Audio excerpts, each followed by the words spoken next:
तो hey everyone, welcome to our channel. तो अपने लास्ट वीडियो में हम लोगों ने एक another type of data type देखा था जिसका नाम स्ट्रक्चर है। तो आज इस वीडियो में हम लोग एक और डेटा टाइप देखेंगे जो कि यूज़र डिफाइंड डेटा टाइप है, जिसका नाम है यूनियंस। यूनियंस और स्ट्रक्चर्स बहुत ज़्यादा सिमिलर हैं, कुछ एक दो की डिफरेंस हैं, नहीं तो पूरे लगभग अप्रॉक्स सिमिलर ही हैं। तो देखते हैं क्या है structures. Unions and structures are similar to each other, वो हम लोगों ने देखा। With one key difference is memory. Memory में डिफरेंस है। The size of the union is the size of the largest data member.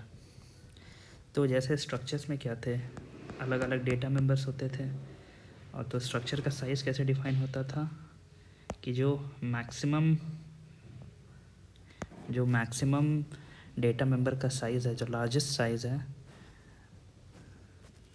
तो क्या था, size of struct is equal to number of data members into size of largest data member.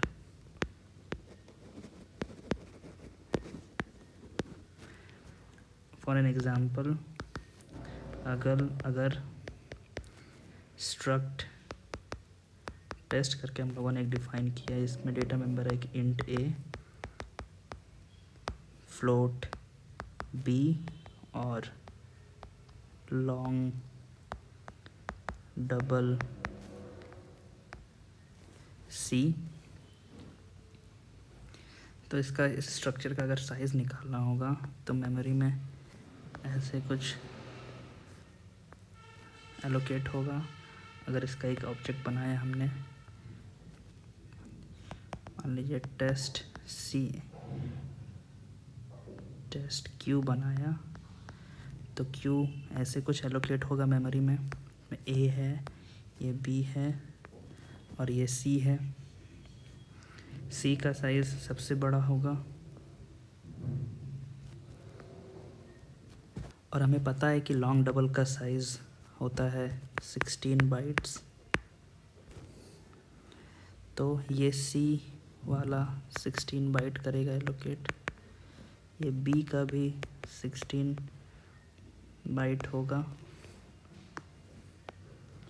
जिसमें से B का actual का खुद 4 bite होगा और बाकी पैडिंग होगा। फिर वैसे ही ए का भी 4 बाइट एक्चुअल में होगा और बाकी पैडिंग होगा। तो मैं यहाँ पे ये दिखा रहा हूँ कि साइज़ ऑफ स्ट्रक्चर जो है डिपेंड करता है कि कितने डेटा मेंबर्स हैं स्ट्रक्चर में डिफ़ाइन किए गए हैं।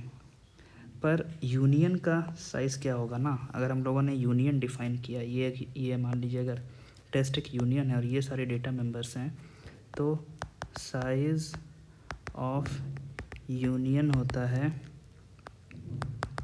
Size of largest data member. तो टेस्ट यूनियन का साइज़ हो जाएगा सिर्फ 16 बाइट्स।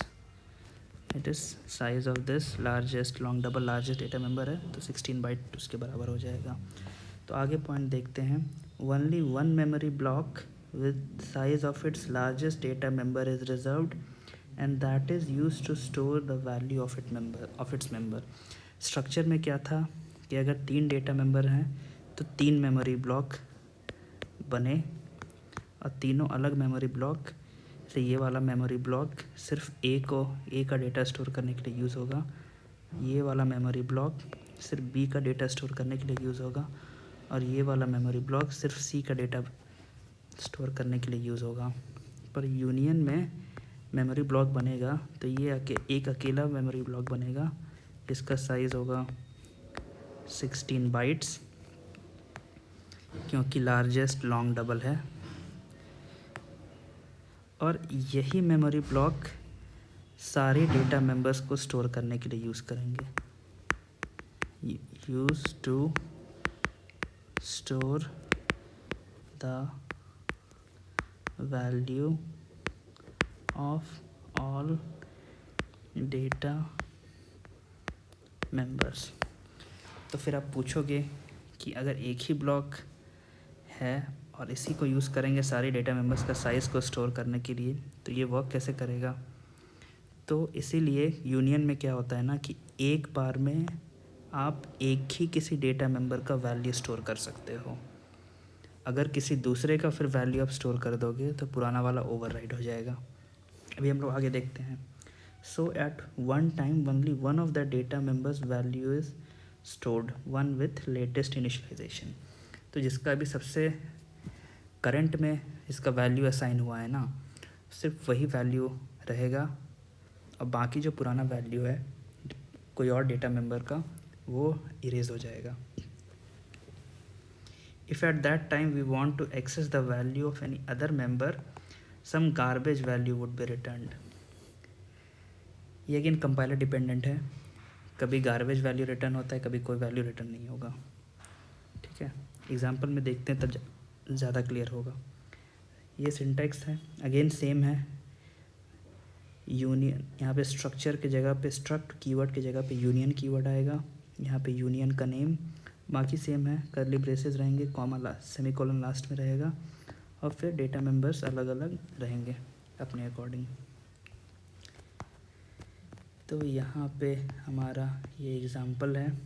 तो हमने एक यूनियन बनाया है स्टूडेंट नाम से, जिसके डेटा मेंबर्स हैं int a, character b, float c और लॉन्ग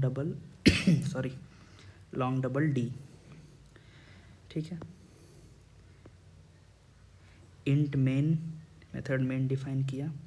यहाँ पे इनिशियलाइजिंग यूनियन को initialize, sorry this is not initializing, this is just declaring. ये यहाँ पे यूनियन डिक्लेयर हो गया जिसका नाम है एस।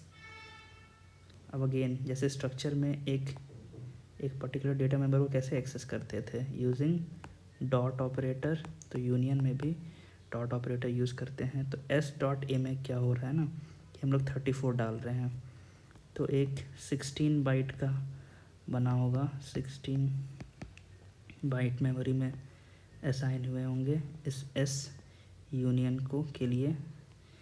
तो अभी इस 16 बाइट में क्या स्टोर हो गया, यहाँ पे हम लोगों ने 34 डाला तो यहाँ पे 34 आके स्टोर हो गया। इसको प्रिंट करेंगे एस डॉट ए, तो यहाँ पे 34 प्रिंट कर देगा। ओके, अब एस डॉट बी में हम लोग 34 स्टोर कर रहे हैं। देखिए एस डॉट बी, ये बी मेंबर जो है ये कैरेक्टर टाइप का है और इसमें हम लोग स्टोर कर रहे हैं एक नंबर। तो क्या होगा, ये ऑटोमेटिकली नंबर जो है कैरेक्टर में कन्वर्ट हो जाएगा। तो आप बोलोगे नंबर कैरेक्टर में कैसे कन्वर्ट कर सकते हैं, तो there is a concept known as s की वैल्यू, आपको पता होगा।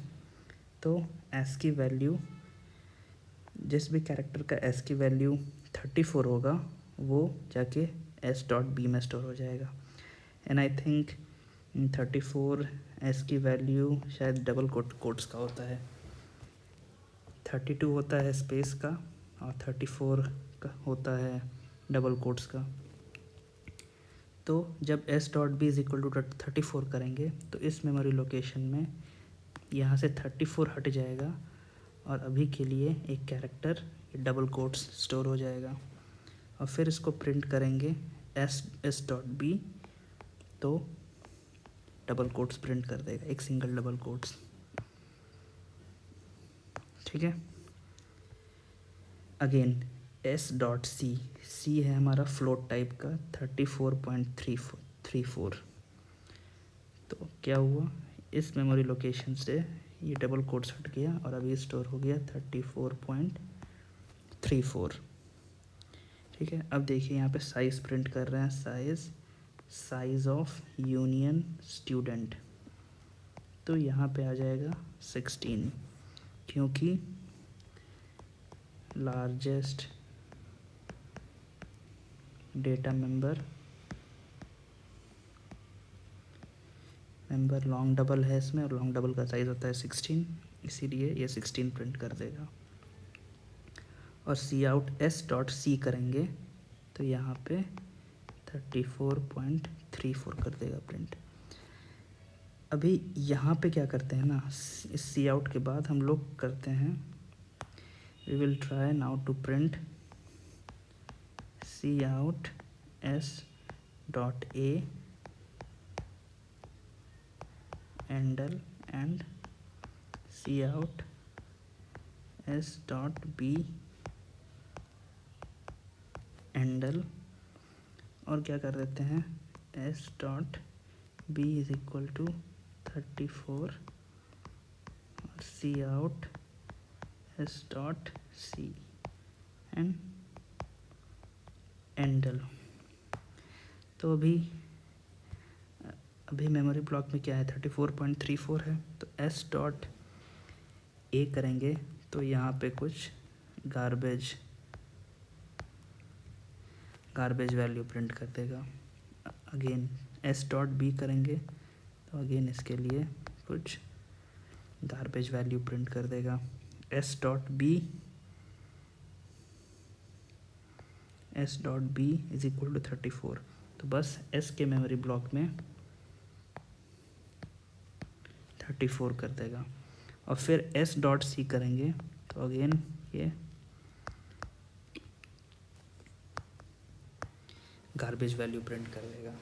तो यूनियन में क्या है ना कि एक टाइम में we can only store the value of any one of its data member, ठीक है। We can not store the value of all the data members at one time, and for this reason like unions are memory efficient। अब आप use case पूछोगे, जैसे structure का एक मैंने use case बताया था कि एक स्टूडेंट नाम का अगर स्ट्रक्चर हम लोगों ने डिफ़ाइन किया है तो उसके अलग अलग डेटा मेंबर्स स्टूडेंट के अलग अलग एट्रीब्यूट्स या प्रॉपर्टी को स्टोर करने के लिए यूज़ कर सकते हैं। जैसे अगर स्टूडेंट नाम का स्ट्रक्चर बनाया है तो उसके अंदर डेटा मेंबर्स हो सकते हैं int roll number, string name, float marks, long double phone number, इस टाइप के कुछ हो सकते हैं, ये एट्रीब्यूट्स हैं। तो यूनियन का क्या यूज़ है, तो जैसे हमें पता है कि C++ में एक कंसेप्ट होता है फंक्शन, जैसे ये मेथड मेन जो है ये भी एक फंक्शन है और हर फंक्शन का एक रिटर्न टाइप होता है। फंक्शन का फॉर्मेट कुछ ऐसा होता है, रिटर्न टाइप, उसके बाद फंक्शन नेम, फिर ये ब्रैकेट होता है, ब्रैकेट में इसमें कुछ आर्ग्यूमेंट्स होते हैं, ये देखेंगे बाद में, आर्ग्यूमेंट्स वाला पार्ट अभी इग्नोर कर दीजिए। ये ब्रैकेट होता है और फिर यहाँ पे फंक्शन का कुछ बॉडी होता है। तो जैसे हम लोग ये मेथड मेन लेते हैं, मेथड मेन डालते हैं, इसका रिटर्न टाइप क्या होता है इंट। तो हमें स्पेसिफिकली पता है कि मेथड मेन इंटीजर रिटर्न करेगा और इसीलिए हम लोग लास्ट में यहाँ